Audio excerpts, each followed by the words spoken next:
খাদিজাতুল কুবরা রাদিয়াল্লাহু তাআলা আনহাকে বললেন, খাদিজা, লাকাদ খাশিতু আলা নাফসি, আমি আমার নিজের জীবনের উপরে আশঙ্কা বোধ করছি। আম্মা জান খাদিজাতুল কুবরা রাদিয়াল্লাহু তাআলা আনহা নবীকে সান্ত্বনা দিলেন, ও স্বামী আমার, আপনি চিন্তা করবেন না, কারণ আপনার মধ্যে 5টা গুণ আছে। 1 নম্বর গুণ হলো ইন্নাকা লাতাসিলুর রাহিম, আপনি আত্মীয়তার সাথে সদ্ব্যবহার করেন, সুসম্পর্ক বজায় রাখেন, আপনি আত্মীয়তার বন্ধন ছিন্ন করেন না। আল্লাহর পয়গম্বর 2 নম্বর গুণ হলো তাহমিলুল কাল্লা, অসহায় দুর্বল যারা আছে, সমাজের নিপীড়িত নির্যাতিত মানুষ অসহায় এবং দুর্বল আছে না নাই সমাজে? আল্লাহর নবী সাল্লাল্লাহু আলাইহি ওয়াসাল্লাম তৎকালীন সমাজ অসহায় দুর্বলদের পাশে থাকার কারণে আম্মা জান খাদিজাতুল কুবরা নবীজিকে বললেন, ওয়া তাহমিলুল কাল্লা, ওগো প্রাণের স্বামী আমার, যে 5টা গুণ থাকলে আল্লাহ তাআলা তাকে কখনো অপমানিত করেন না, লাঞ্ছিত করেন না। এর 2 নম্বর গুণ হলো আপনি সমাজের যারা অসহায় দুর্বল তাদের দায়িত্ব বহন করেন, তাদের সমস্যাগুলো সমাধান করে দেন। সুবহানাল্লাহ। তাহলে আল্লাহর নবী সমাজের অসহায় দুর্বলদের দায়িত্ব বহন করতেন।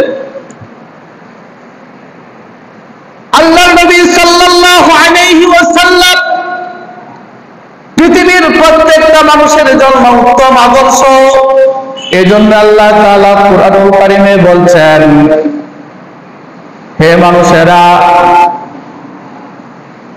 প্রিয় নবীজি তোমাদেরকে দান করলাম রাহমাতুল লিল আলামিন, তোমাদেরকে দিলাম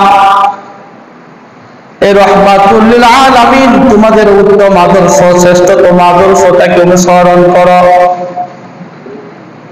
2 নম্বর গুণ তাহমিলুল কাল্লা, অসহায় দুর্বলদের দায়িত্ব বহন করেন। আম্মা জান খাদিজাতুল কুবরা রাদিয়াল্লাহু তাআলা আনহা নবীজিকে বললেন, আপনার মধ্যে এই গুণটা আছে, যে গুণটা থাকলে আল্লাহ তাআলা মানুষ অপমানিত করেন না। এর 2 নম্বর গুণ হলো আপনি অসহায় দুর্বলদের দায়িত্ব বহন করেন, তাদের পাশে দাঁড়ান, বিপদেও তাদের পাশে দাঁড়ান, সমস্যা হইলে তাদের সমস্যার সমাধান করে দেন। বলেন সুবহানাল্লাহ। 2 নম্বর গুণ কি? দুর্বল অসহায় মানুষের পাশে দাঁড়ানো। নবীজির মধ্যে এই গুণটা ছিল, তো নবীজির মধ্যে এই গুণটা আছে, উম্মত হিসেবে আমাদের এই গুণ অর্জন করা দরকার আছে না নাই? 3 নম্বর গুণ, আম্মা জান খাদিজাতুল কুবরা রাদিয়াল্লাহু তাআলা আনহা বলেন, ওয়া তাকসিবুল মাদুম, যারা নিঃস্ব, কিছু নাই, টাকা পয়সা নাই, ঘরবাড়ি নাই, অর্থ করি নাই, 3 বেলা খাবার জুটে না, এমন অসহায়তা সমাজের মধ্যে আছে না নাই? চিকিৎসা করাইতে পারে না, ব্যয়বহুল চিকিৎসার দরকার, টাকা পয়সা নাই, এমন নিঃস্ব সমাজের মধ্যে যারা আছে, আপনি ওই সমস্ত নিঃস্বদের পাশে দাঁড়ান। সুবহানাল্লাহ। 3 নম্বর গুণ, আপনি সমাজের নিঃস্ব মানুষের পাশে দাঁড়ান, তাদেরকে কি করেন? সাহায্য করেন। 4 নম্বর গুণ, তাকরিজ যায়িফ, অগোপনের স্বামী আমার, যে 5টা গুণ থাকলে আল্লাহ তাআলা মানুষকে অপমানিত করেন না, লাঞ্ছিত করেন না। এর 4 নম্বর গুণ হলো তাকরিজ যায়িফ, আপনি মেহমানদের সম্মান করেন, তাদের খেদমত করেন, তাদের মেহমানদারি করা। সুবহানাল্লাহ। মেহমানদারি করা, যে কোনো মেহমান আপনার কাছে আসলে আপনি তার সমাদর করেন, তার সাথে সুন্দর ব্যবহার করেন। মেহমান আত্মীয়তার মাধ্যমেও মেহমানদারি করা যায়, আত্মীয়তা ছাড়াও অপর কোন মানুষ যখন আমার কাছে আসবে, আল্লাহর নবীর কাছে আসতো, আল্লাহর নবী তাকে যথাযথ সম্মান এবং মেহমানদারি করাইতেন। সুবহানাল্লাহ। মেহমানদারি করানো, কোন মানুষকে আপ্যায়ন করা, তাকে কোনো কিছু খাওয়ানো, তার সম্মান করা, ইজ্জত দেওয়া, তার সাথে সুন্দর ব্যবহার করা, এটা আল্লাহর নবীর আদর্শ। এবং 4 নম্বর গুণ, যে গুণটা নবীর কাছে থাকার কারণে আম্মা জান খাদিজাতুল কুবরা বললেন যে আল্লাহ তাআলা আপনাকে কখনো লাঞ্ছিত করবেন না। মেহমানদারি করা এটা উত্তম একটা গুণ। আল্লাহর নবী বলেন, যে ব্যক্তি আল্লাহ তাআলার উপর এবং আখিরাতের উপর ঈমান রাখে, বিশ্বাস রাখে, সে যেন মেহমানের খেদমত করে, সম্মান করে, আল্লাহ এবং আখিরাতের উপর যার কি আছে, বিশ্বাস আছে, ঈমান আছে, সে যেন মেহমানের মেহমানদারি করে। আজকাল তো মেহমানদারি আমরা অনেকাংশেই এই গুণটা মানুষের এই সমাজ থেকে উঠেই গেছে। মেহমানদারি একজন আরেকজনকে সৌজন্য বোধের জন্য, ভালোবাসার জন্য, আল্লাহর জন্য ভালোবাসা, দ্বীনের জন্য ভালোবাসার প্রেক্ষিতে একজন আরেকজনকে মেহমানদারি করাবে। এক ভাই আরেক ভাইকে মেহমানদারি করাবে, তার সম্মান করবে, ইজ্জত করবে।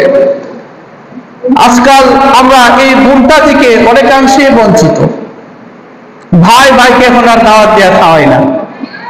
এখন বন্ধু বান্ধব নিয়ে মাতামাতি মিশি, নিজের আত্মীয় স্বজনদের থেকে তাদের সম্পর্ক একদম দূরে। এরকম আছে না নাই? অথচ আল্লাহর নবীর আদর্শ কি? 1 নম্বর গুণই ছিল আত্মীয়তার সাথে কি রাখা, সুসম্পর্ক রাখা। দিনকে দিন আমরা আত্মীয়তার বন্ধন ছিন্ন করছি, দিনকে দিন এতিম অসহায়ের সাথে আমরা খারাপ ব্যবহার করে যাচ্ছি, দিনকে দিন আমরা মেহমানদারি যে একটা সম্মান ছিল, সেই সম্মান থেকেও আমরা অনেক দূরে চলে যাচ্ছি। আজকাল টাকা পয়সা হইলে তাকে মেহমানদারি করানো হয়, টাকা পয়সা না থাকলে তাকে মেহমানদারি করানো হয় না।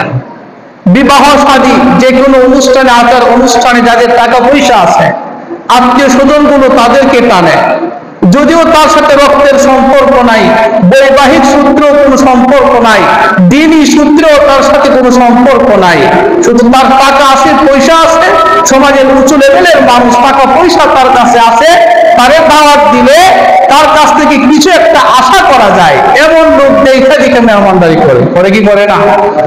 অথচ আল্লাহ রাসূল সাল্লাল্লাহু আলাইহি ওয়াসাল্লাম বলছেন, মেহমানদারির ক্ষেত্রে প্রাধান্য পাবে আগে নিজের আত্মীয় স্বজন।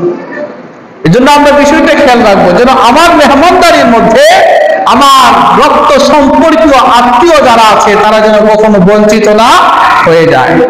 অনেক সময় এমন দেখা যায়, নিজের বংশের, নিজের বাড়ির, নিজের পরিবারের কেউ যদি অর্থনৈতিকভাবে দুর্বল থাকে, তাকে তেমন একটা গুরুত্ব দেওয়া হয় না, তাকে দাওয়াতও করা হয় না, ভালো মানের পোশাকও তাকে দেওয়া হয় না, অথচ তার সামনে অপূর্ণ দেওয়া হচ্ছে। এতে কি আত্মীয়তার বন্ধন নষ্ট হবে না?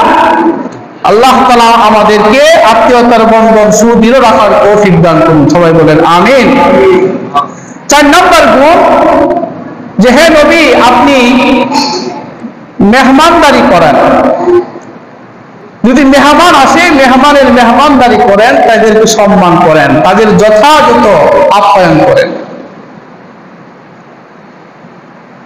5 নম্বর গুণ হলো তুইনু আলা নাওয়াইবুল হক।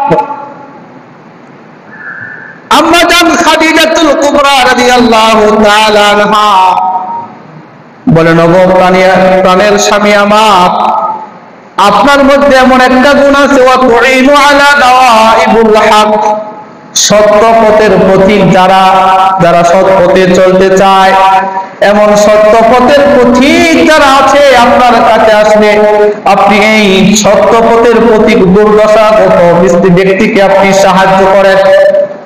সঠিক পথে চলতে চায়, ভালোভাবে সমাজে বেঁচে থাকতে চায়, সৎ উপায়ে বেঁচে থাকতে চায়, হকের পথে থাকতে চায়, কিন্তু সমাজের উচ্চ শ্রেণীর শক্তিশালী মানুষের জন্য, টাকাওয়ালা পয়সাওয়ালার প্রভাবের কারণে, সত্য পথে থাকার জন্য তার অনেক কষ্ট হচ্ছে। এই অসংখ্য গুনাহের ঘিরে মিথ্যার বেড়াঝাড়ে একজন সত্যবাদী লোক টিকে থাকা তার জন্য খুবই কঠিন একটা বিষয়, ঠিক কিনা বলেন? সবাই খারাপ কাজ করে, সবাই মিথ্যার সাথে থাকে, সবাই মন্দ পথে চলে, সেই জায়গায় একজন ভালো পথে থাকতে চায়, এমন একজন লোক থাকাটা তার জন্য অনেক কঠিন। কঠিন কিনা? আম্মা জান খাদিজাতুল কুবরা রাদিয়াল্লাহু তাআলা আনহা বলেন, ওয়া তুঈনু আলা নাওয়াইবুল হক, ও প্রাণের স্বামী আমার, সত্য পথের পথিক যারা দুর্দশাগ্রস্তকে আপনি সাহায্য করেন, তাদের সহায়তা করেন, তাদের পাশে দাঁড়ান। তার মানে হলো 5টা গুণ আপনার মধ্যে আছে। 1 নম্বর গুণ হলো আপনি আত্মীয়তার বন্ধন অটুট রাখেন, ভঙ্গ ছিন্ন করেন না। 2 নম্বর গুণ তাহমিলুল কাল্লা, অসহায় দুর্বলদের দায়িত্ব গ্রহণ করেন। 3 নম্বর গুণ ওয়া তাকসিবুল মাদুম, তারা নিঃস্বদের সাহায্য করেন, তাদের পাশে দাঁড়ান। 4 নম্বর গুণ ওয়া তাকরিজ যায়িল, মেহমানের মেহমানদারি করেন। 5 নম্বর গুণ ওয়া তুঈনু আলা নাওয়াইবিল হক, সত্য পথের পথিক যারা আপনি তাদেরকে সাহায্য করেন, তাদের পাশে দাঁড়ান, তাদেরকে সঠিক পথে চলার সুপরামর্শ দিয়ে থাকেন। সুবহানাল্লাহ। এই 5টা গুণ আপনার মধ্যে আছে, আর এই 5টা গুণ যার মধ্যে থাকবে আল্লাহ তাআলা তাকে কখনো অপমানিত লাঞ্ছিত করবেন না। এই 5টা গুণ অর্জন করা দরকার আছে না নাই? তো নবীজি যখন কম্পমান অবস্থায় আম্মা জান খাদিজার কাছে গিয়ে বললেন, জাম্মিলুনি জাম্মিলুনি, আমাকে চাদর দিয়ে ঢেকে দাও, আমার পুরো শরীর কাঁপতেছে। আম্মা জান খাদিজাতুল কুবরা চাদর দিয়ে ঢাকলেন, কম্বল দিয়ে ঢাকলেন। ঢাকার পরে নবীজির কম্পমান অবস্থা থেকে স্বাভাবিক অবস্থায় ফিরে আসলেন। তারপরে নিজের আশঙ্কার কথা বললে আম্মা জান খাদিজা নবীজিকে সান্ত্বনার বাণী শোনাইলেন, আর এই 5টা গুণের কথা বললেন। কিন্তু ভিতরে একটা ভয় থেকেই যায়, কি জানি হয়ে গেছে, কথা ঠিক কিনা? আমাদের সন্তানেরা যখন সন্ধ্যাকালে কোন জায়গা থেকে দৌড়ে বাড়িতে আসে আর তার মধ্যে একটা ভয় দেখতে পায়, তখন মা বাবা যারা আছে, অভিভাবক, তারা চিন্তায় পড়ে যায়, কি জানি হয়েছে। অথবা রাত্রের বেলা চিৎকার দিয়ে যদি উঠে ঘুম থেকে, তখন তার প্রতি মা বাবা চিন্তায় পড়ে যায়, তার জানি কি হয়েছে রাতের বেলা। এই জন্য সকালবেলায় যাতে চাল খাওয়াই, তুফান এই ভিজা চাল, আমরা এলাকার কয় গ্রাম্য ভাষায় ওটাকে কাঞ্জার চাল বলে। আপনারা কি কন? কাঞ্জার চাল কন? হ্যাঁ, আমরা এলাকায় কাঞ্জার চাল বলে। তখন এই চালটা তাদেরকে খাওয়াইতো, উদ্দেশ্য থাকে এই চাল খাইলে রাতে যে ভয় পাইছে সামনে থেকে আর এই ভয় পাবে না। আবার অনেক সময় সন্তানেরা, ছোট বাচ্চা হোক যে হোক, একটু ভয় পাইলে তাদেরকে নিয়ে আমাদের কাছে আসে ফু দেওয়ার জন্য। তো যে একটু ফু দিয়া দেন, রাত্রে ভয় পাইছে চিৎকার দিয়ে উঠে ঘুম থেকে। এমন হয় কি হয় না? আল্লাহর নবী সাল্লাল্লাহু আলাইহি ওয়াসাল্লামের অবস্থা যখন এমন হয়ে গেল যে আল্লাহর নবীর মধ্যে এখনো কম্পমান অবস্থা, আম্মা জান খাদিজাতুল কুবরা আল্লাহর নবীকে সান্ত্বনা দিলেন আর বললেন, চিন্তা করবেন না, আল্লাহ তাআলা কখনো আপনাকে অপমানিত লাঞ্ছিত করবেন না। 5টা গুণের কথা বলছেন। তারপরে তার এই ভয়টাকে চিরতরে দূর করার জন্য, মনের ভিতর থেকে সন্দেহ দূর করার জন্য আম্মা জান খাদিজাতুল কুবরা নবী সাল্লাল্লাহু আলাইহি ওয়াসাল্লামকে বললেন, চলেন আপনাকে এমন এক জায়গায় নিয়ে যাব, আমার চাচাতো ভাই ওয়ারাকা ইবনে নওফল, নাম কি ওয়ারাকা ইবনে নওফল, সে তৎকালীন জমানার বড় একজন আলেম ছিল। তৎকালীন জমানার বড় একজন আলেম এবং তাওরাত কিতাবের পণ্ডিত ছিল, ইনজিল কিতাবের পণ্ডিত ছিল, বুজুর্গ আলেম ছিল। তার কাছে নিয়ে যায়, উনি খুব পরহেজগার মানুষ, ভালো মানুষ। তার কাছে যাই গিয়ে আপনার এই ঘটনাগুলো আমরা বলি, আশা করা যায় সেখান থেকে একটা সুন্দর সমাধান আমরা নিয়ে আসতে পারি। ওই নবীজিকে ফু দেওয়াবে বা তার কাছে নিয়ে যাবে, তাকে চিকিৎসা হোক বা এই সান্ত্বনামূলক কোন একটা বাণী ওয়ারাকা ইবনে নওফল থেকে তিনি শুনলেন। কার কাছে নিয়ে যাবে? ওয়ারাকা ইবনে নওফল, নামটা আবার বলেন না, ওয়ারাকা ইবনে নওফল। তিনি তাওরাত এবং ইনজিলের বড় একজন বুজুর্গ আলেম ছিলেন। আম্মা জান খাদিজাতুল কুবরা নবীজিকে নিয়ে ওয়ারাকা ইবনে নওফলের কাছে গেলেন। সেখানে গিয়ে নবীজি সাল্লাল্লাহু আলাইহি ওয়াসাল্লাম ওয়ারাকা ইবনে নওফলের কাছে তার বিস্তারিত ঘটনা খুলে বললেন। বিস্তারিত ঘটনা কি?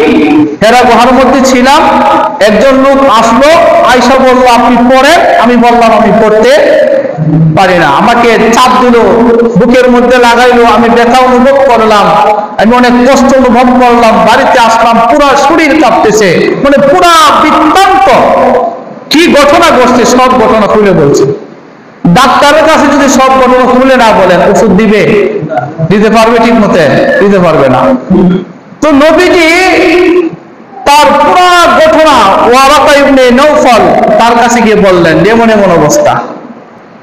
ওয়ারাকা ইবনে নওফল উনি তো বিশেষজ্ঞ একজন ডাক্তার, বিশেষজ্ঞ একজন আলেম। উনি তাওরাত এবং জাবুর কিতাব, তাওরাত ইনজিল কিতাব গবেষণা করেছেন। নবীজি যখন এই বৃত্তান্ত বর্ণনা করলেন, সাথে সাথে ওয়ারাকা ইবনে নওফলের দৃষ্টি চলে গেল তাওরাত এবং ইনজিলের মধ্যে, এবং সেখানে দেখতে পাইল যে নবীজির সাথে যা কিছু করা হয়েছে এর পুরোটাই তাওরাতেও আছে, ইনজিলেও আছে। সুবহানাল্লাহ। ওয়ারাকা ইবনে নওফল বললেন হাযা নামুস আল্লাযী নাযালাল্লাহু আলা মূসা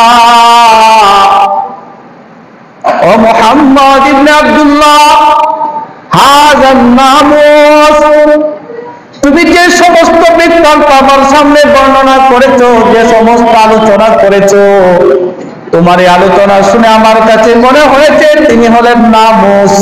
তিনি কে? কথা বলেন না, তিনি কে? নামুস। নামটা বলেন না, একটু জোরে কোন না? নামুস। আপনারা তো কথা বুঝতেছেন, আমরা বুঝার লাগবো না। হাযা নামুস আল্লাযী নাযালাল্লাহু আলা মূসা। ওয়ারাকা ইবনে নওফল পুরো বৃত্তান্ত জেনে, বর্ণনা জেনে বললেন ও মুহাম্মদ ইবনে আব্দুল্লাহ, তুমি যে সমস্ত বর্ণনা করেছেন আমি বুঝতে পারলাম। হাযা নামুস, তিনি হলেন ওই নামুস। নামুস একজন ফেরেশতা, নামুস একজন ফেরেশতা। তাওরাতের মধ্যে এবং ইনজিলের মধ্যে ওই ফেরেশতার নাম এসেছে নামুস। আর কুরআনুল কারীম সহ হাদিসে পাকের দ্বারা বুঝতে পেরেছে নামুস ফেরেশতার নাম হলো জিবরাইল। সুবহানাল্লাহ। নামুস মানে কি? জিবরাইল। হাযা নামুস আল্লাযী নাযালাল্লাহু আলা মূসা ও মুহাম্মদ ইবনে আব্দুল্লাহ, তিনি হলেন ওই নামুস, যে নামুসকে আল্লাহ তাআলা প্রেরণ করেছিলেন মূসা পয়গম্বরের কাছে। আর আদম থেকে নিয়ে আমাদের নবী পর্যন্ত ওহী প্রেরণ করার একমাত্র মাধ্যম ছিলেন হযরত জিবরাইল আলাইহিস সালাম। হযরত জিবরাইল সব নবীর কাছে আল্লাহর পয়গাম নিয়ে আসতেন, ওহী নিয়ে আসতেন।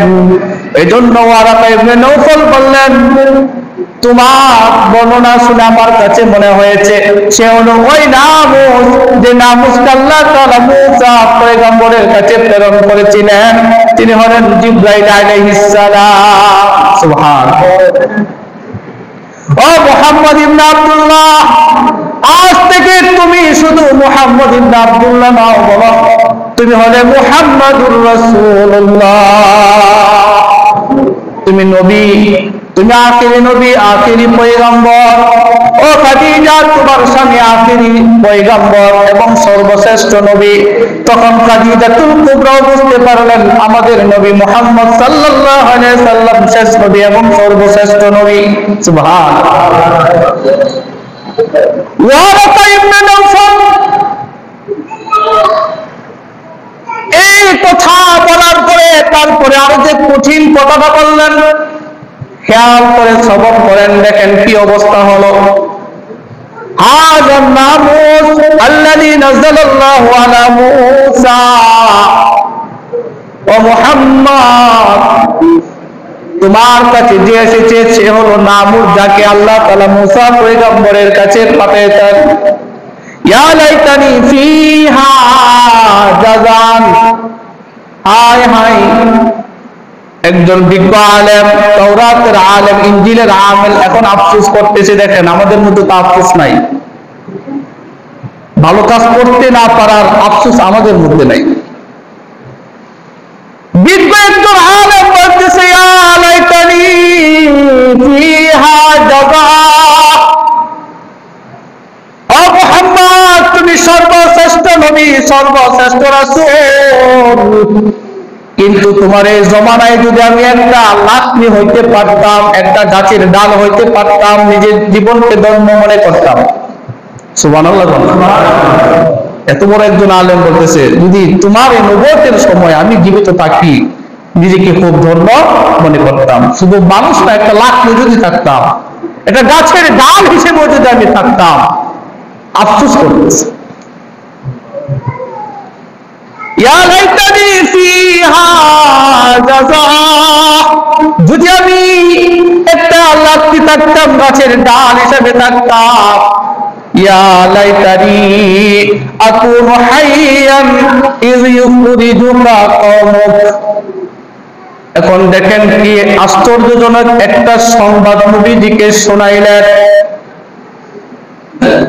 এখান থেকে বুঝার বিষয়, আপনি সমাজের একজন ভালো মানুষ, সমাজের জন্য, দেশের কল্যাণে নিজের জীবন উৎসর্গ করলেন, নিঃস্বার্থভাবে কাজ করলেন, অসহায় মানুষের পাশে দাঁড়ালেন, দুর্বল মানুষের পাশে দাঁড়ালেন, সমাজের উন্নয়নমূলক কর্মকাণ্ডে আপনি অংশগ্রহণ করলেন। সব ভালো কাজ আপনার মাধ্যমে হয়েছে।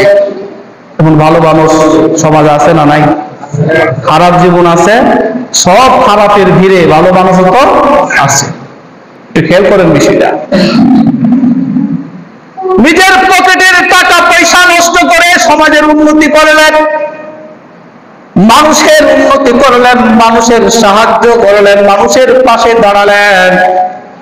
একটা পর্যায়ে যখন এমন হয়ে যাবে, সব মানুষ আপনার আদর্শের সাথে এক না হয়ে, আপনি যে সমাজের জন্য এত কিছু করলেন, মানুষের জন্য এত কিছু করলেন, আপনার আদর্শের সাথে এক না হয়ে সব মানুষ একজোট হয়ে যখন আপনাকে এই সমাজ থেকে বের করে দেয়, তখন কেমন লাগবে? ভালো মানুষটাকে যদি সবাই মিলে, তার এতে তো ভালো কাজ আছে, সব ভালো কাজকে দূরে ঠেলে দিয়া তাকে সব মানুষের সমাজ থেকে যদি বের করে দেয়, তখন তার কাছে কেমন লাগবে বলেন? দেখেন ওয়ারাকা ইবনে নওফল নবীজিকে বললেন, ও মুহাম্মদ লাইতানি আকুনু হাইয়ান, আমি যদি ওই সময় পর্যন্ত জীবিত থাকতাম, ইয ইউখরিজুকা কওমুক, যখন তোমার জাতি, তোমার কওম, তোমার সম্প্রদায় তোমাকে তাদের দেশ থেকে, তাদের গ্রাম থেকে, তাদের জাতি থেকে বের করে দিবে। নাউজুবিল্লাহ বলবেন না? লাইতানি আকুনু হাইয়ান ইয ইউখরিজুকা কওমুক, আমি যদি তোমার ওই সময় পর্যন্ত জীবিত থাকতাম, যে সময়টাতে তোমার কওম, যে কওমের জন্য তুমি এত কিছু করেছো, তোমার সমাজ, যে সমাজের ভালোর জন্য তুমি কত কিছু করেছো, ওই সমাজের, ওই দেশের, ওই সম্প্রদায়ের মানুষেরা তোমাকে, তোমার ওই দেশ থেকে তোমাকে বের করে দেবে, তাহলে তোমার সাহায্য করতাম। তার মানে তিনি বুঝতে পারলেন তিনি শেষ নবী, তাকে তার এই দেশে থাকতে দেওয়া হবে না, তাকে তার এই দেশ থেকে বের করে দেওয়া হবে। আর ওই সময় যদি ওয়ারাকা ইবনে নওফল জীবিত থাকতেন, মনের আকুতির কথা তিনি বলতেছেন, আমি অবশ্যই তোমার পাশে দাঁড়াতাম। সুবহানাল্লাহ। আল্লাহর নবী আশ্চর্য হয়ে গেলেন, বলেন কি এসব? যে সমাজের মানুষের জন্য এত কিছু করলাম, যে সমাজের মানুষকে আমি এত ভালোবাসি, তারা আমাকে এত ভালোবাসে, আমাকে আল আমিন, সত্যবাদী বলে, বিশ্বাসী বলে, এমন একটা মধুর সম্পর্ক, সব মানুষ সবাই ভালোবেসে মহব্বত করে আমাকে আল আমিন উপাধি দিয়েছে। কি উপাধি দিছে? তাহলে বলেন না, কি উপাধি দিছে? আল আমিন মানে বিশ্বাসী। আল আমিন মানে বিশ্বাসী। আমাকে সবাই ভালোবেসে মোহাব্বত করে আল আমিন বলে বিশ্বাসী বলে উপাধি দিয়েছে, এমন প্রাণের একটা এলাকা থেকে, সম্প্রদায় থেকে, জাতি থেকে তারা আমাকে বের করে দেবে। তারা আমাকে কি বের করে দেবে? আশ্চর্য হয়ে গেলেন নবীজি, তারা আমাকে কেন বের করবে? আমার অপরাধ কি? অপরাধ ছাড়াই যদি বের করে দেয় তাহলে তো আরো কষ্ট। কি বলেন, কষ্ট না? সমাজে এমন কিছু মানুষ আছে তার সাথে শুধু এমনিতেই বিরোধিতা করে, এমনি তার পিছনে লেগে যায়, এরকম লোক আছে না? অথচ তার কোনো দোষ নাই, তার পিছনে লেগে গেছে, তার কোনো ভালো দেখতেই পারে না। বিরোধিতা করার জন্য শুধু বিরোধিতা করা, নিঃসঙ্গত কোনো কারণ নাই। আল্লাহ নবী বলেন তারা কি আমাকে বের করে দিবে? ওয়ারাকা ইবনে নাওফাল বললেন না, হ্যাঁ অবশ্যই আপনাকে আপনার এলাকার মানুষ, আপনার সম্প্রদায়ের মানুষ বের করে দিবে।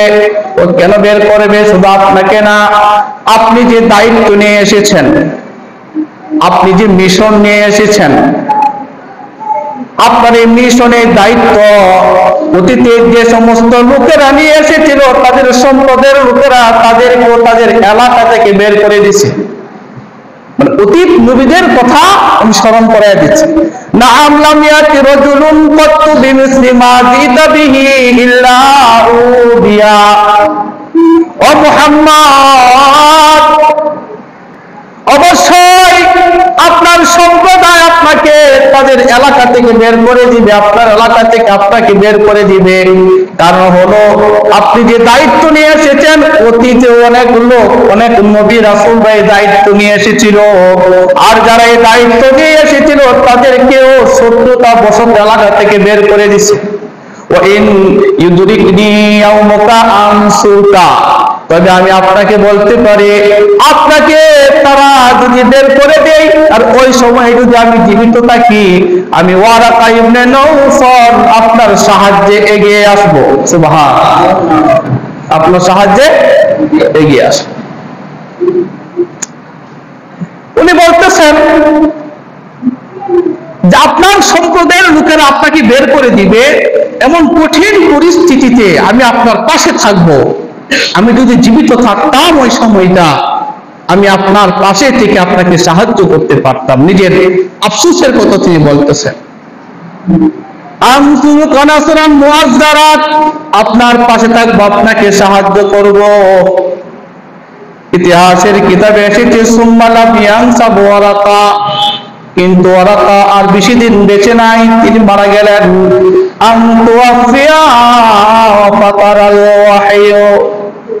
ওই সময়টা হওয়ার আগে, আসার আগে ওয়ারাকা ইন্তেকাল করেছে, আর আল্লাহর নবীর কাছে ওহী আসা বন্ধ হয়ে গেছে। এই সংবাদটা দিছে যে আপনি হেরা গুহায় আপনার সাথে যা কিছু হয়েছে, এই বিষয়টা যখন ওয়ারাকা ইবনে নাওফালের কাছে বলছে, ওয়ারাকা ইবনে নাওফাল একজন বড় আলেম, উনি নবীজির পূর্ণ বৃত্তান্ত শুনে বললেন, আপনি শেষ নবী, আপনার সাথে আপনার জাতি এমন এমন দুর্ব্যবহার করবে, একটা পর্যায়ে আপনাকে এলাকা থেকে বের করে দিবে। তবে আমি যদি জীবিত থাকি, আমি আপনার পাশে এসে দাঁড়াবো। কিন্তু এর আগে ওয়ারাকা ইবনে নাওফাল মারা গেলেন, আর নবীজির উপরেও ওহী আসা বন্ধ হয়ে গেছে। এখন এই যে ওহীটা আসছে নবীজির উপরে বন্ধ হঠাৎ করে, তখন নবীজির মনের মধ্যে আবার ভয় চলে আসছে। দুইটা কারণে ওই ভয়টা এখনো কেন আসে না, ওই ওহী এখনো কেন আসে না? এই ওহী না আসার কারণে নবীজির মধ্যে একটা অস্থিরতা ভাব চলে আসছে। হঠাৎ তার কাছে মনে হইতো নবীজির কি যেন হারিয়ে গেছে। নবীজি অচেতন অবস্থায় অস্থিরতার সহিত ঘর থেকে বের হয়ে যাইতেন, পাহাড়ের দিকে দৌড়াইতেন, জঙ্গলের দিকে দৌড়াইতেন, এদিক সেদিক চলে যাইতেন। মানুষেরা নবীজিকে দেখলে মনে করতো না জানি তার কি হয়ে গেছে, শুধু হইরান হইরান, পেরেশান অবস্থা। যখনই নবীজি বেশি হইরান হয়ে যাইতেন, পেরেশান হয়ে যাইতেন, এমন অবস্থায় হযরত জিবরাইল নবীজির সামনে এসে দাঁড়ায় যাইতেন। সুবহানাল্লাহ। জিবরাইল নবীজির সামনে এসে দাঁড়াইতেন আর বলতেন, ও মুহাম্মদ, আপনি আল্লাহ তাআলার পয়গম্বর, আল্লাহর নবী, আল্লাহর রাসূল, চিন্তা করবেন না। শুধু এতটুকু বাণী শোনা যাইত, কিন্তু এরপরও তার মনের অস্থিরতা দূর হয় না। ওহী কেন আসে না? ওহী বন্ধ হয়ে গেছে। আল্লাহর নবী বলেন বাইনা আনা আমসি, এর মধ্যে আমি অনেক দিন পরে আমি পাহাড়ের অলি গলি দিয়ে হাঁটতে লাগলাম। ওহী বন্ধ হওয়ার প্রায় 6 মাস পরে। মতানৈক্য আছে কতদিন পর্যন্ত ওহী বন্ধ ছিল, 6 মাস, অনেকে বলে 1 মাস, অনেকে বলে 10 দিন, মতানৈক্য আছে। কিন্তু ওহী বন্ধ হওয়ার অনেক দিন পরে নবীজি রমজান মাসে হেরা গুহায় অবস্থান করতেছিলেন। সেখান থেকে যখন হেরা গুহা থেকে ফিরবেন, বাড়িতে ফিরবেন, এমন অবস্থায় নবীজি হেরা গুহার মাঝপথ দিয়ে রাস্তার অলি গলি দিয়ে যখন হাঁটতে লাগলেন, নবীজি বলেন দেখেন বাইনা আনা আমসি, আমি রাস্তার অলি গলি দিয়ে হাঁটতে লাগলাম, চলতে লাগলাম। এই যে সাবিতু সাওতাম মিনাস সামাই, রাস্তা দিয়ে হাঁটার সময় হঠাৎ করে আমি শুনতে পাইলাম আসমান থেকে কে যেন ডাকতেছে। সুবহানাল্লাহ কোন না?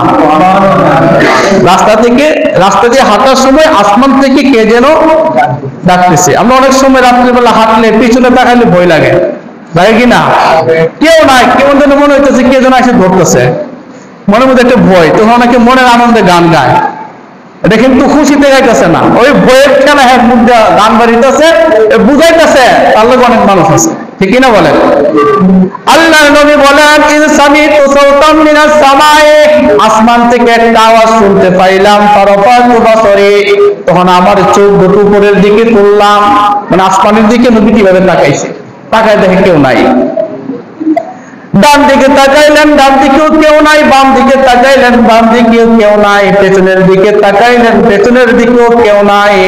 আবার হঠাৎ করে ফারাফাতু বাসরি, নবীজি বললেন আমি আবার হঠাৎ করে আমি উপরের দিকে তাকাইলাম, উপরের দিকে তাকাইয়া দেখি ফাইজাল মালাকুল্লাযী জাআ বিহিরা, উপরের দিকে তাকায় দেখি ওই উপরে এমন একজন ফেরেশতা আছে যে ফেরেশতা হেরা গুহায় আমার সাথে সাক্ষাৎ করেছিল। জালিসুন আলা কুরসিয়্যিন বাইনাস সামাই ওয়াল আরদ, বিশাল বড় একটা চেয়ারের মধ্যে তিনি বসা। ওই চেয়ারটা এমন একটা জায়গায়, আসমান এবং জমিনের মধ্যবর্তী জায়গায়, লটকালিছে চেয়ারটা, আসমান এবং জমিনের মধ্যবর্তী জায়গায় চেয়ারটা লটকানো। ওই চেয়ারের মধ্যে ওই ফেরেশতা বসা, যে ফেরেশতা হেরা গুহায় নবীর সাথে কি করছে, সাক্ষাৎ করছে। ওইটা দেখা নবীজি আবারও ঘাবড়ে গেলেন। নবীজি বললেন ফারাজা, তুই অবস্থায় দেখে দৌড়ে আমি আবার ফিরে আসলাম বাড়িতে।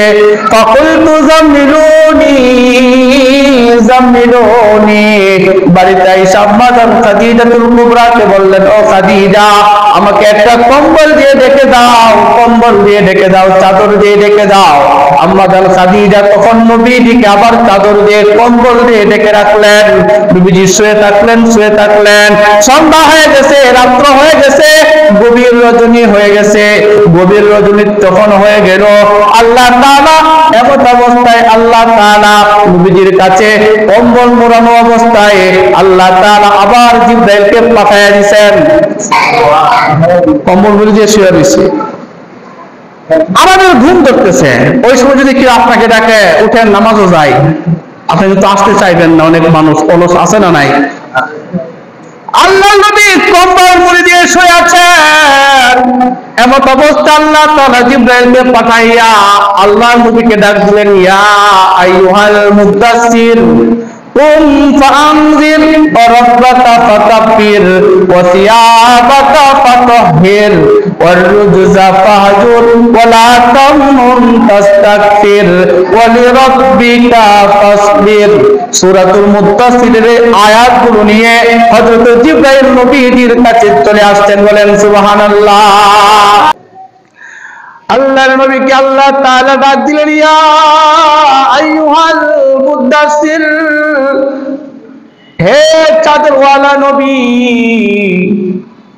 আর কত শুয়ে থাকবেন, আর কত আরাম করবেন? এখন সে আরাম থেকে উঠেন, স্বাবস্থায় থেকে উঠেন। এখন তো শীতের রাত, কনকনে শীত, কম্বল মুড়ি দিয়ে শুয়ে থাকতে শুধু মনে চাই ঘুম ভালো করে ধরে, ঘুম থেকে উঠতে চাই না, ঠিক না? ফজরের আজান হয়ে গেলে মা বাবা সন্তানকে ডাকে, সন্তান ঘুম থেকে উঠো, আজান হয়ে গেছে, নামাজে যেতে হবে। কিন্তু সন্তানের এইমাত্র কম্বল মুড়ি দিয়া ঘুমাইছে, আরামের ঘুম, সে ঘুম ছেড়ে উঠতে চায় না, নামাজেও আসতে চায় না। যেরকম ঠিক কিনা? সম্মানিত হাজির, এখানে শিক্ষা দেখেন, আল্লাহর নবী কম্বল মুড়ি দিয়ে শুয়ে আছেন, চাদর গায়ে দিয়ে শুয়ে আছেন। আল্লাহ তাআলা নবীজিকে ডাক দিলেন, ইয়া আইয়ুহাল মুদাসসির, হে চাদরওয়ালা নবী, আর কত ঘুমাইবেন? আপনি ঘুম থেকে উঠেন। আর কত শুয়ে থাকবেন? আপনি শোয়া থেকে উঠেন। কারণ যার উপরে নবুয়তের বোঝা, নবুয়তের চাপ আছে, তিনি কখনো আরামে ঘুমাইতে পারেন না। আল্লাহ তাআলা বুঝাইলেন, আপনার মাথার উপরে এত বড় বোঝা আমি দিলাম, পুরা উম্মতের বোঝা আপনাকে দিয়ে দিলাম, যে উম্মত জাহান্নামের দিকে যাচ্ছে, ওই উম্মত গুলোকে জাহান্নাম থেকে ফিরাইয়া জান্নাতের রাস্তা দেখানোর দায়িত্ব আমি আল্লাহ আপনাকে দিলাম। ঘুম তো অনেক ঘুমাইছেন, অনেক বিশ্রাম করছেন, আগে আপনাকে দায়িত্ব দেই নাই, এখন থেকে আপনাকে দায়িত্ব দেওয়া হলো, পথ হারা মানুষকে আপনি পথের দিশা দিবেন। আর যিনি এই দায়িত্ব নিয়ে থাকেন, তার আরাম করার, বিশ্রাম করার আর সময় নাই। সুবহানাল্লাহ বলেন। পয়গম্বর বিশ্রাম করার সময় আর নাই, অনেক বিশ্রাম করেছেন, অনেক আরাম আয়েশ করেছেন, এখন আর বিশ্রাম করার, আরাম করার সময় নাই। কারণ আপনাকে যে দায়িত্ব দেওয়া হয়েছে, সেই দায়িত্ব অনেক বড়, সেই বোঝাটা অনেক বড়। সেই দায়িত্ব পালন করতে গেলে এখন থেকে আরাম আয়েশকে ছেড়ে দিতে হবে। ঠিক কিনা বলেন? যারা সমাজের নেতৃত্ব দেয় বা রাজনীতি করে, নেতা, তারা কি কর্মীদের মতো আরামে ঘুমাইতে পারে? কি বলেন? রাত একটা নাই, দুইটা নাই, ফোন মারে, এই সমস্যা, সেই সমস্যা, ওইখানে যেতে হবে, ওইখানে মারামারি, এই কাজ, সেই কাজ। কারণ সে একটা এলাকার দায়িত্ব নিয়ে আছে, মানুষের দায়িত্ব নিয়ে আছে। আল্লাহর নবী তো শুধুমাত্র একটা এলাকার দায়িত্ব নিয়ে দুনিয়াতে আসেন নাই, আল্লাহর নবী গোটা বিশ্ববাসীর দায়িত্ব নিয়ে এসেছেন। গোটা বিশ্ববাসীকে জাহান্নামের আগুন থেকে বাঁচাইয়া জান্নাতে যাওয়ার রাস্তা দেখানোর জন্য এসেছেন। এই দুনিয়াবি নেতৃত্বের চেয়েও আল্লাহর নবীর কাছে আল্লাহ তাআলা যে দায়িত্ব দিয়েছেন, সেই দায়িত্বটা অনেক বড়। ঠিক না? কোন দায়িত্ব মাথায় থাকলে ঘুম তো থাকার কথা না, আরাম আয়েশের জীবন যাপন করার কথা না। আল্লাহ তাআলা ডাক দিলেন, ইয়া আইয়ুহাল মুদাসসির, হে চাদরওয়ালা নবী, ও কম্বলওয়ালা নবী, এখন আর ঘুমানোর সময় নাই, আরাম করার সময় নাই, বিশ্রাম করার সময় নাই। অনেক বিশ্রাম করেছেন, আরাম আয়েশ করেছেন, এখন আপনার দায়িত্ব পালন করতে হবে, নবুয়তের দায়িত্ব। কিসের দায়িত্ব? নবুয়তের দায়িত্ব পালন করতে হবে।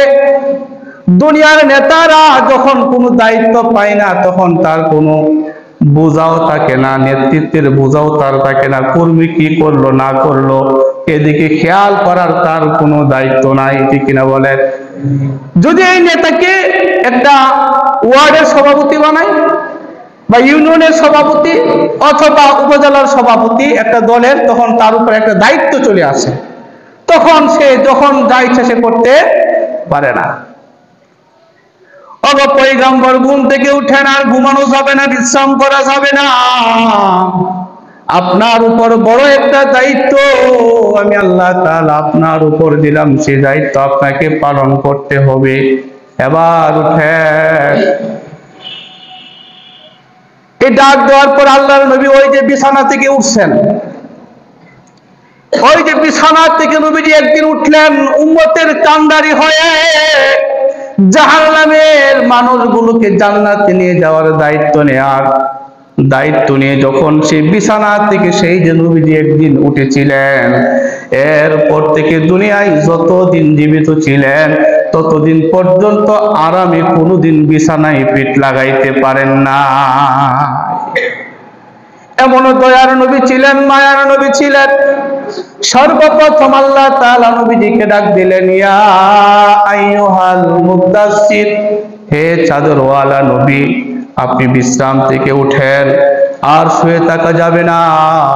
উঠে কি করবেন? কুম ফাআনজির, আপনি দাঁড়ান এবং মানুষকে ভীতি প্রদর্শন করুন। আমি আল্লাহ তাআলা যে মানুষেরা জাহান্নামের দিকে যাচ্ছে সেই জাহান্নামের ভয় প্রদর্শন করুন। আপনি নিজেও আল্লাহ তাআলার দিকে আসেন, আপনার উম্মতকেও আল্লাহ তাআলার দিকে আহ্বান করেন। বলেন না সুবহানাল্লাহ। কোন আর শুয়ে থাকবেন না, দাঁড়িয়ে যান। আপনি দাঁড়ান, আর শুয়ে থাকবেন না, বিশ্রাম করবেন না, আপনার দায়িত্ব বেড়ে গেছে। কুম ফাআনজির, আপনি উঠেন এবং উম্মতকে ভীতি প্রদর্শন করেন, আমি আল্লাহ তাআলার ভয় দেখান। তাদেরকে বলেন আল্লাহ তাআলা যে হুকুম দিয়েছেন হুকুমগুলো মানলে জান্নাত, না মানলে জাহান্নাম। তাদেরকে ভীতির প্রদর্শন করাইতে থাকেন। ও পয়গম্বর, ও রব্বাকা ফাকাব্বির, আপনি শুধুমাত্র আপনার রবের পবিত্রতা বর্ণনা করেন, আর কারো পবিত্রতা আপনি বর্ণনা করবেন না। আপনার মহান রব যিনি আল্লাহ, সেই আল্লাহ পাকের পবিত্রতা বর্ণনা করতে থাকুন। সুবহানাল্লাহ। আল্লাহ তাআলা ডাক দিলেন, পয়গম্বর, ওয়াসিয়াবাকা ফাতাহহির, আল্লাহর ইবাদত করতে হলে পোশাক পবিত্র হওয়া লাগবে, ঠিক না? পোশাক নাপাক থাকলে নামাজ হবে? পোশাকের মধ্যে যদি প্রস্রাব লাগে বা পায়খানা লাগে, নাপাক কোনো বস্তু যদি পোশাকের মধ্যে লাগে, তাহলে সেই পোশাক পরে ইবাদত বন্দেগী হবে না। আল্লাহ তাআলা পবিত্রতার গুরুত্ব শিক্ষা দিচ্ছেন নবীজিকে। ও পয়গম্বর, ওয়াসিয়াবাকা ফাতাহহির, আপনি আপনার যে পোশাক আছে এই পোশাককে পবিত্র করেন।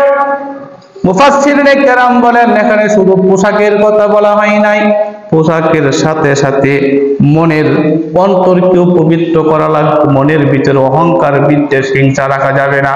কারণ দুনিয়ার অপবিত্রতা, দুনিয়ার ময়লা হলো এই যে পোশাকের মধ্যে প্রস্রাব লাগলে, পায়খানা লাগলে, এগুলো হলো দুনিয়ার পবিত্রতা। বাস্তবতার নিরিখে এই অপবিত্রতা নিয়ে নামাজ পড়া যায় না। আর অন্তরের অপবিত্রতা নাপাকি হইল হিংসা, বিদ্বেষ, অহংকার। বলেন ঠিক কিনা? অন্তরের অপবিত্রতা নাপাকি হিংসা, অন্তরের অপবিত্রতা নাপাকি হইল বিদ্বেষ, হানাহানি, কারোর প্রতি কারো হিংসা রাখা।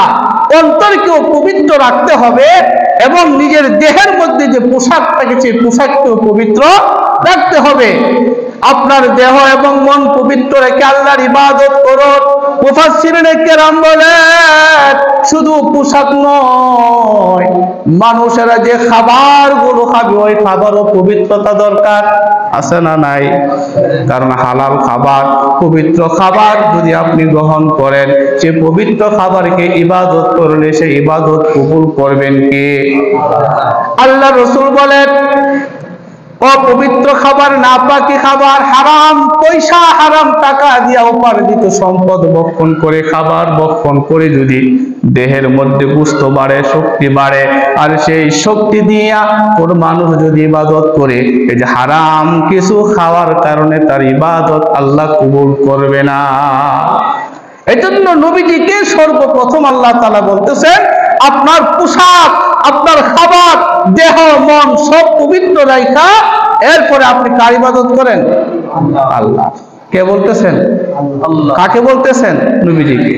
নবীজিকে বলতেছেন আপনি আপনার দেহ, মন, পোশাক, পরিচ্ছদ, খাবার সব কিছু পবিত্র রাখা, তারপরে আপনার আল্লাহর ইবাদত, আপনার রবের ইবাদত করেন। আল্লাহ যদি তার প্রিয়তম বান্দা, প্রিয়তম নবী, প্রিয়তম রাসূলকে নির্দেশ দিতে পারেন, তো আমরা তো গুনাহগার, তো আমাদের জন্য কি উপদেশ হইতে পারে? হালাল খাবার খেয়ে ইবাদত করা লাগবে, সব ধরনের হারাম কাজ থেকে বেঁচে থেকে, অপবিত্রতা, নাপাকি থেকে বেঁচে থেকে আল্লাহ তাআলার ইবাদত করা দরকার আছে না নাই? আল্লাহ তাআলা বললেন, নবী আর শুয়ে থাকবেন না, উঠে ইবাদত বন্দেগী করেন, মানুষদেরকে দাওয়াত দেন, জাহান্নাম থেকে বাঁচানোর রাস্তা তাদেরকে দেখায় দেন। ওই আল্লাহর নবী সেই দিনতে উঠলেন, এরপর থেকে আর কখনো আরাম করে বিছানায় শুইলেন না উম্মতের জন্য। আল্লাহ তাআলা ফর্মুলা দিলেন, সবক দিয়ে দিলেন, ওয়ারুদুজা ফাহাজুর ওয়ালা তামনুন তাস্তাকসির ওয়ালিরাব্বিকা ফাসবির। আল্লাহ তাআলা নবীজিকে বললেন, পয়গম্বর যত নাপাকি বস্তু আছে, যত ফাহেশা কাজ আছে, অনর্থক কাজ আছে, ওই সমস্ত নাপাকি কাজ থেকে, অহেতুক ফাহেশা কাজ থেকে আপনি বিরত থাকুন। এদের সাথে কখনো আপনি সংসর্গ গ্রহণ করবেন না।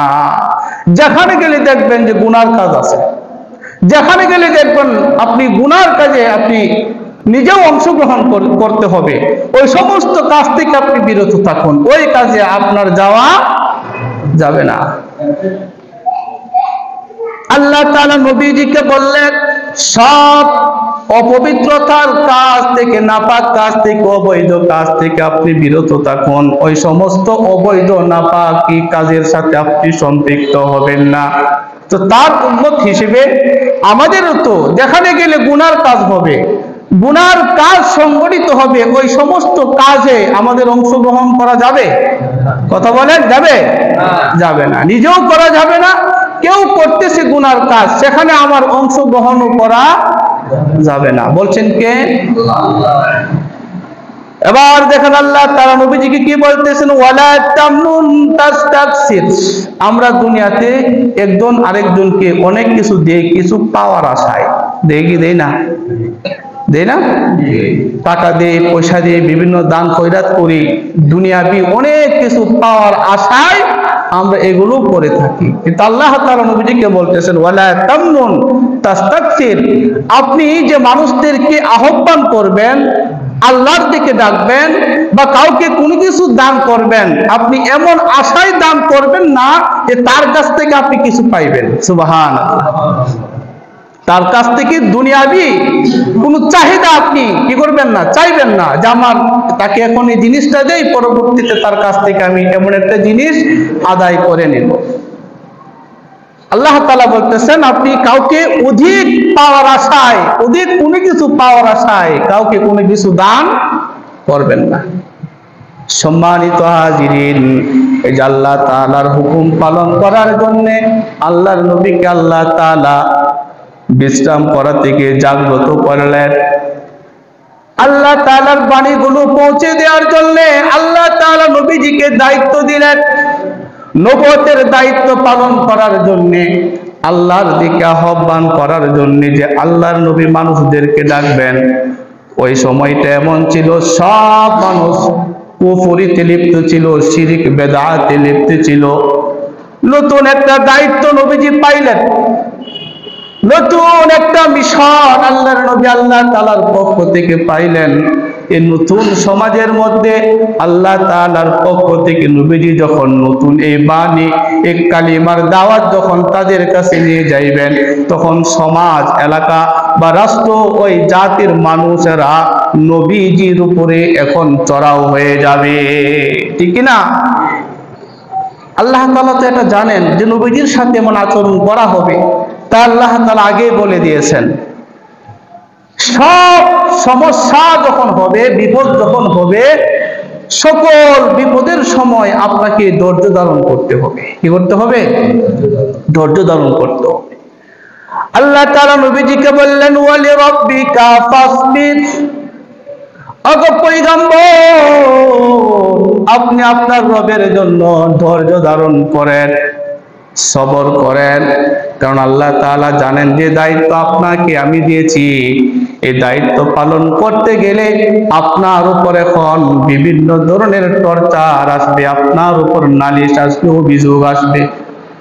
যারা আপনার বন্ধু এখন তারা আপনার শত্রু হয়ে যাবে, যারা আপনাকে ভালোবাসতো তারা এখন আপনাকে আর ভালোবাসবে না, আপনাকে পছন্দ করবে না। কারণ এমন একটা দায়িত্ব আমি আপনাকে দিয়েছি, আপনার উপরে তারা হামলা করবে, আপনাকে মামলা দিবে, অত্যাচার করবে। এরপরেও আপনি কখনো দাওয়াতের কাজ থেকে পিছপা হবেন না। আপনি আল্লাহর সন্তুষ্টির জন্য ধৈর্য ধারণ করুন। সুবহানাল্লাহ। নবীজি নবুয়তের দায়িত্ব পেয়ে গেলেন, আল্লাহ তাআলার পক্ষ থেকে দাওয়াতের কাজ সর্বত্র ছড়ায় দেওয়ার জন্য আল্লাহ অনুমতি দিয়ে দিলেন। এখন নবীজি কি করবেন? আল্লাহ তাআলার এই দাওয়াতের মিশনকে মানুষের মাঝে পৌঁছানোর কাজে নবীজি আত্মনিয়োগ করলেন। আচ্ছা, কোন মানুষ যখন কোন দায়িত্ব পায়, এই দায়িত্বের কাজ করতে গিয়ে সর্বপ্রথম যারা বুদ্ধিমান তারা বাড়িতে আইসা নিজের পরিবারের লোকদের সাথে পরামর্শ করে কিনা? পরামর্শ করে বলে যে আমি তেমন একটা দায়িত্ব পেয়েছি, এই দায়িত্ব পালন করতে গেলে কিভাবে করা যায় কিছু পরামর্শ নেওয়া দরকার, আমার পাশে লোক থাকা দরকার, কে থাকবে আমার সাথে?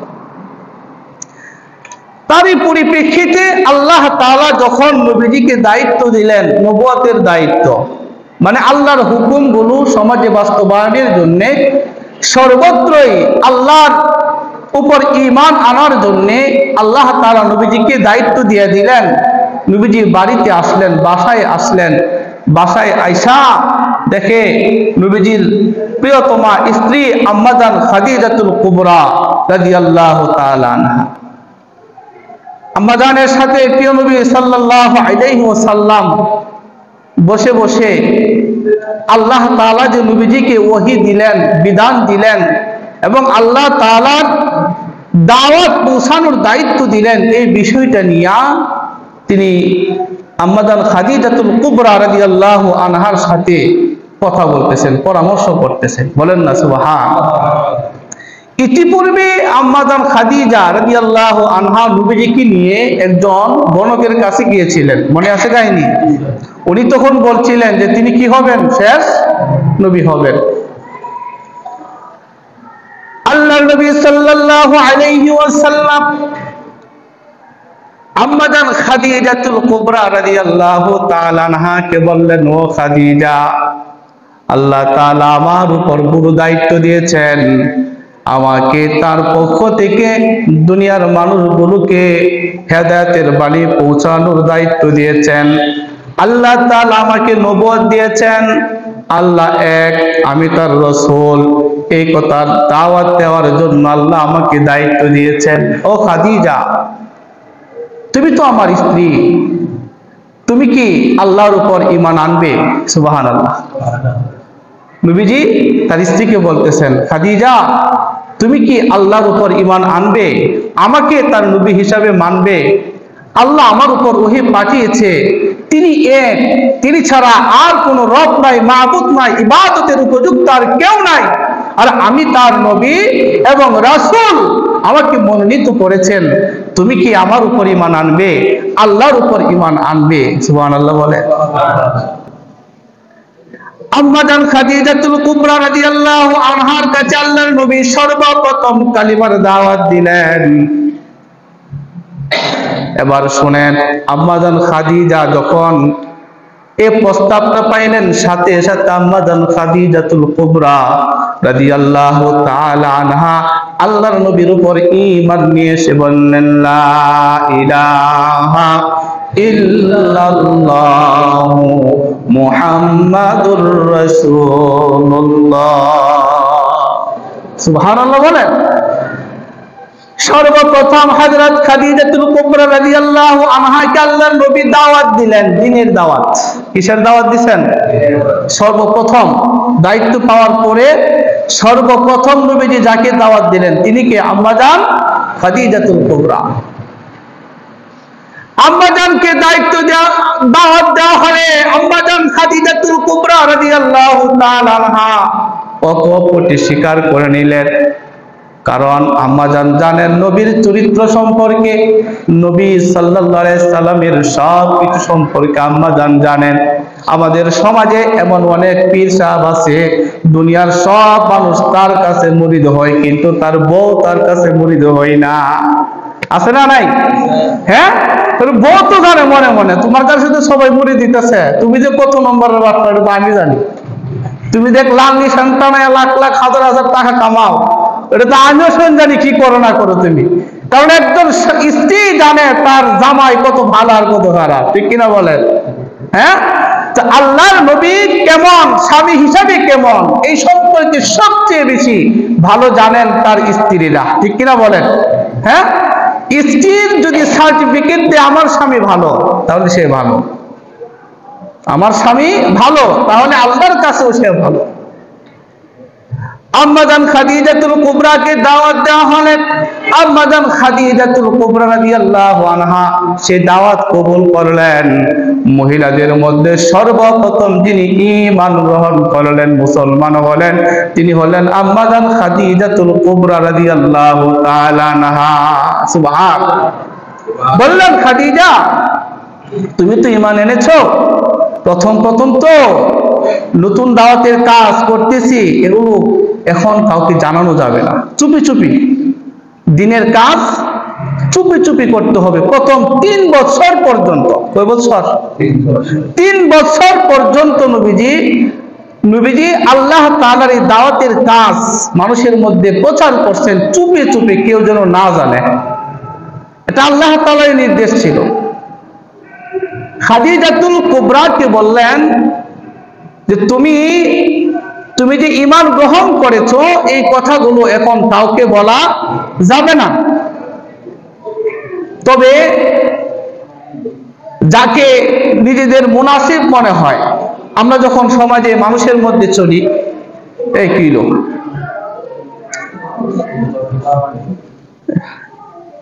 এদিকে খেয়াল করেন, কোন নতুন কাজ করতে গেলে, ব্যাপক হারে করতে গেলে যদি সমস্যা হয়, তখন আমার সাথে যার সম্পর্ক ভালো তাকে আমরা আস্তে আস্তে কাছে গিয়ে কানাকানি বলি, ভাই এমন একটা কাজ করতেছি, আমরা আপনাকে পাশে চাই, ঠিক কিনা? এরকম যাকে মনে করি যে আমার এই কথাটা বললে সে বিভ্রান্তি ছড়াবে না, বরং আমার দল না করলেও, আমার পাশে না থাকলেও সে আমার বিরোধিতা করবে না, আমার পাশেই থাকবে, এই দাওয়াতগুলো নবীজি সাল্লাল্লাহু আলাইহি ওয়াসাল্লাম প্রথম 3 বছর গোপনে গোপনে চুপি সারে এই দাওয়াতগুলো দিতে লাগলেন। সুবহানাল্লাহ বলেন। সর্বপ্রথম আম্মাজান খাদিজাতুল কুবরাকে দাওয়াত দিলেন।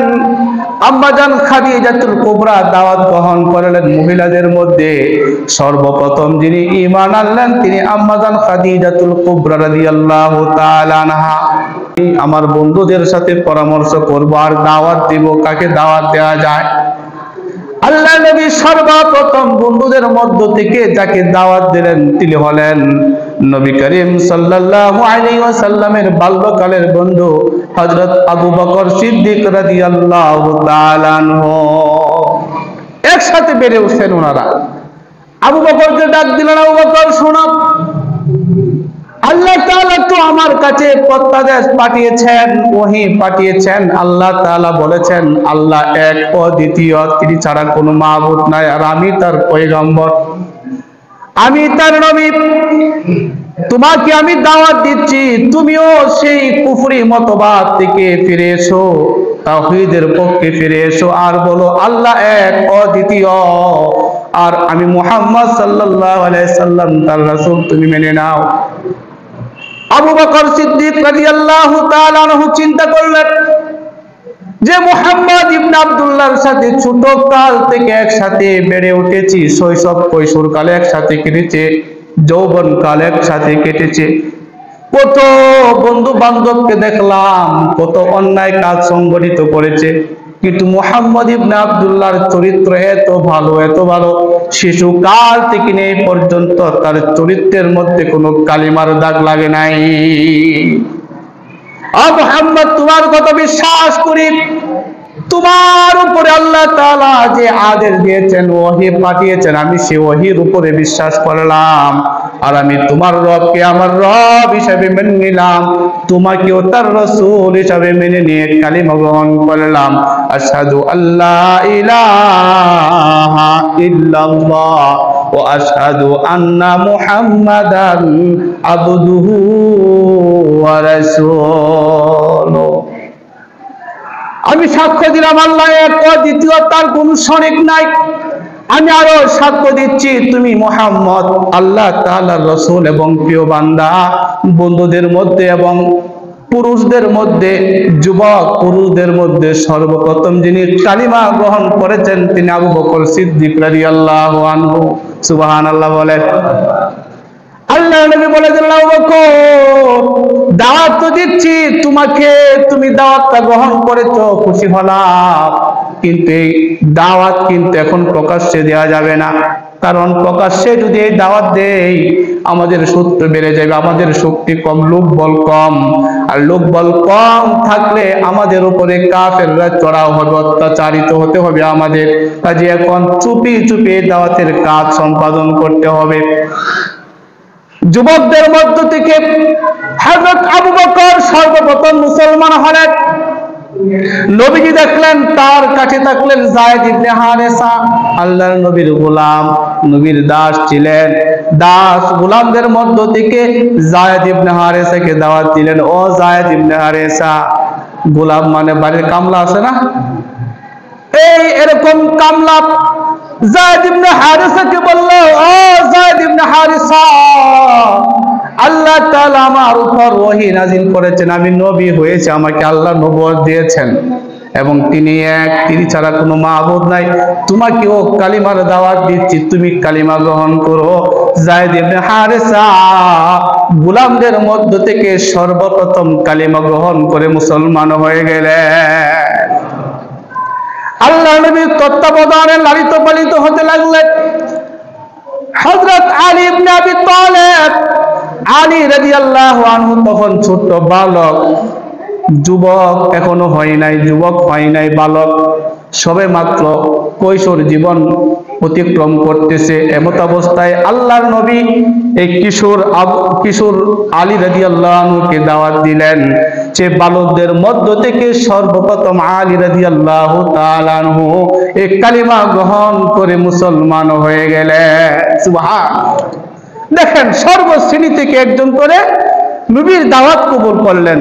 মহিলাদের মধ্যে সর্বপ্রথম আম্মাজান খাদিজাতুল কুবরা ঈমান নিয়ে আসলেন। যুবক পুরুষদের মধ্যে হযরত আবু বকর সিদ্দিক রাদিয়াল্লাহু আনহু ঈমান নিয়ে আসলেন এবং গোলামদের মধ্য থেকে যায়েদ ইবনে হারেসা ঈমান নিয়ে আসলেন। ছোট্ট ছেলে বালকদের মধ্য থেকে আলী রাদিয়াল্লাহু আনহু ঈমান নিয়ে আসলেন। এখন মুসলমানদের সংখ্যা একটু বাড়ছে কিনা? কয়েকজন হয়ে গেল। সবাই মিলে এখন পরামর্শ করে আল্লাহ তাআলার এই দাওয়াতের কাজ কিভাবে সম্প্রসারণ করা যায়, মানুষদের মধ্যে কিভাবে ছড়ানো যায়, কাজটা করতে হবে, কিন্তু চুপি চুপি কাউকে জানানো যাবে না। তবে যারা আমাদের সাথে আছে, আমাদের হিতাকাঙ্ক্ষী, আমাদের ভালোবাসে, মহাব্বত করে, এরকম মানুষ দেখা দেখা তাদের কাছে দাওয়াতটা আগে পৌঁছাতে হবে। এমন মানুষের কাছে পৌঁছাতে হবে যারা আমাদের মঙ্গল চায়, কখনো অমঙ্গল চাই না। এমন আছে না নাই? হযরত আবু বকর সিদ্দিক রাদিয়াল্লাহু তাআলা আনহু এই দাওয়াত গ্রহণ করার কারণে, ঈমান নিয়ে আসার কারণে অনেক অত্যাচারিত হয়েছেন। যে সর্বপ্রথম ঈমান নিয়ে এসেছেন তারা অত্যাচারিত হয়েছেন, সেদিকে যাব না। শুধু আমি বোঝাতে চাই, আমরা যে ইসলাম পাইলাম, আমরা যে মুসলমান, আমরা মাতৃগর্ভ থেকে বের হয়েছি, আমরা মুসলমান হয়ে গেছি, কিন্তু যারা ইসলাম প্রতিষ্ঠা করেছেন পদে পদে, দিকে দিকে তারা কিভাবে লাঞ্ছনার শিকার হয়েছেন সেগুলো আমরা জানি না। আল্লাহর নবী কেমন প্রতিহিংসার শিকার হয়েছেন, এই দিনকে প্রতিষ্ঠা করার জন্য, এই দিন কায়েম করার জন্য, মানুষের ঘরে ঘরে পৌঁছানোর জন্য আল্লাহর নবী কত কষ্ট করেছেন, সাহাবায়ে কেরাম কত কষ্ট করেছেন। এই কথা একদিন বলবো, কিন্তু আবু বকর সিদ্দিক রাদিয়াল্লাহু তাআলা আনহু চুপি চুপি তার বন্ধুদেরকে দাওয়াত দেয়। নবীজির বন্ধু আছে, আবু বকরের বন্ধু আছে না? হযরত আবু বকর তার বন্ধু বান্ধবদের দাওয়াত দিতে লাগলেন। এভাবে দাওয়াত দিতে দিতে একদিন আবু বকর রাদিয়াল্লাহু আনহুর দাওয়াতে অনেক বন্ধু বান্ধবেরা ইসলামের সুশীতল ছায়ায় চলে আসলেন। হযরত আব্দুর রহমান ইবনে আউফ, উসমান রাদিয়াল্লাহু তাআলা আনহু সহ সাদ ইবনে আবি ওয়াক্কাস, বড় বড় সাহাবায়ে কেরাম আবু বকর সিদ্দিক রাদিয়াল্লাহু তাআলা আনহুর দাওয়াতে মুসলমান হয়ে গেলেন। কিন্তু যতই চুপি চুপি দাওয়াত দিক, একদিন, 2 দিন, 3 দিন, বাড়ির আশেপাশের মানুষেরা কিছু টের পাইবে কিনা? একই পরিবার থেকে যদি কোনো একটা ছেলে এরকম থাকে, কেউ না জানলেও হঠাৎ করে বাবা, চাচা, চাচি, মামা, মামি থাকলে তাদের নজরে বিষয়টা পড়বে, পড়বে না? আল্লাহর নবী যখন দাওয়াত দিতে লাগলেন, সাহাবীরাও দাওয়াত দিতে লাগলেন, চুপি চুপি দাওয়াত দিলেন। 3 বছর পর্যন্ত দাওয়াত দেয়, কিন্তু আল্লাহর নবী মনে করলেন কেউ এই দাওয়াতের কথা জানে না, কিন্তু আল্লাহর নবীর এই দাওয়াত দেওয়ার কথা তার আশপাশে যারা আছে, প্রতিবেশী যারা আছে, অনেকেই গোপনে গোপনে জেনে গেছে, কিন্তু তারা তখনও প্রকাশ করে না। নবীজির চাচা আবু তালেব জানছে, কিন্তু ইচ্ছা করে কিছু জিজ্ঞাসা করে না। আবু লাহাব সেও জানে আল্লাহর নবী নতুন এক ধর্মের দাওয়াত দিচ্ছে, মুসলমান হওয়ার দাওয়াত দিচ্ছে, জানে, কিন্তু সেও নিজ থেকে গিয়ে জিজ্ঞাসা করে না। চিন্তা করলো আমাকে কিছু জিগায় না, আমি জিগাবো। এভাবে চুপি চুপি দাওয়াত দিতে লাগলেন আল্লাহর নবী সাল্লাল্লাহু আলাইহি ওয়াসাল্লাম। তার সাথে আরো কয়েকজন বেড়ে গেল। হযরত আম্মা জান খাদিজাতুল কুবরা তার বান্ধবীদেরকে দাওয়াত দিলেন, কেউ কেউ ঈমান গ্রহণ করলেন। হযরত আবু বকর তার বন্ধুদেরকে দাওয়াত দিলেন, তারও ঈমান গ্রহণ করলেন। যার যার পক্ষ থেকে যখন এই দাওয়াত দিতে লাগলো, এভাবে 3 বছর পর্যন্ত যখন দাওয়াতের কাজ করলেন, এমত অবস্থায় আল্লাহ তাআলা নবীজির উপরে ওহী নাজিল করলেন। সুবহানাল্লাহ বলেন। ডাক দিয়ে বললেন, ওগো পয়গম্বর, ফাসদা বিমা তুমারু ওয়া আরিদ আনিল মুশরিকিন।